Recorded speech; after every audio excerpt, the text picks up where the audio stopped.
Okay, today we're going to do a quick review of how to multiply decimals. And the best way to do that, again, is through examples. Let's take, for example, 7.6 times 3.2. Okay, the first thing that I would do is I would multiply the numbers without worrying about the decimals at all. So I would take over here 76 times 32. 2 times 6 is 12. Bring down the 2, carry the 1. 2 times 7 is 14, plus 1 is 15. We're finished with these, so let's cross them off. When we cross this off, remember we put our 0 right here because we're now in the tens place. And then we can multiply the 3. 3 times 6 is 18. Carry the 1. 3 times 7 is 21, plus 1 is 22. Add these together. And 2, 3, 4, and 2. Now we need to decide where to put the decimal. So we're going to come back up here and look. And I want to change the color here because I want to really emphasize this part. We look at the number of digits that we have after the decimals here. We have 1 right here, and we have 1 right here. Together that obviously makes 2. So we need to, in our product, have 2 decimal places.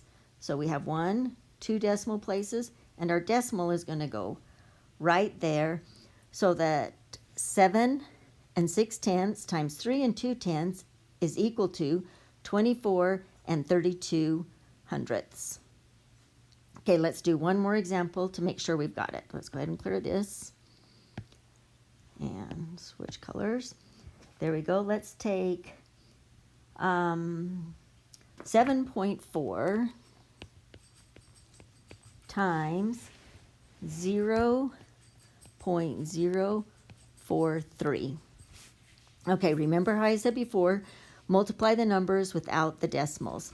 In this case, since these zeros are in the front, I'm not going to worry about those either. I'm going to forget about those for right now. If they were at the end, it would be another story. So let's take 74 times 43. 4 times 3 is 12, carry the 1. 7 times 3 is 21, plus 1 is 22. Cross those off, put our 0. For our placeholder, 4 times 4 is 16.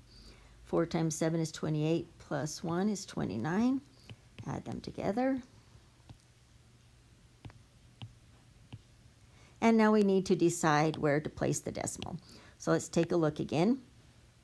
We have 1 decimal place in this factor, and we have 3 decimal places in this factor for a total of 4 decimal places.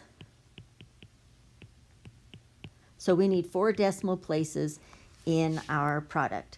So we go 1, 2, 3, 4, and the decimal goes right here in front. Let's try one more.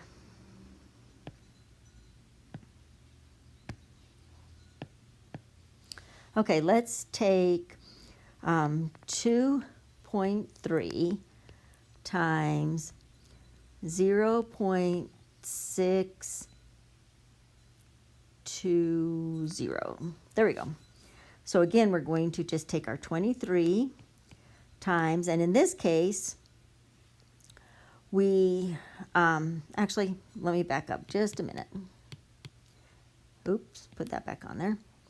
Okay. In this case, we have a 0 at the end. Remember I told you if the 0 was at the end, it would make a difference. So we have to count this whole number right here, 620.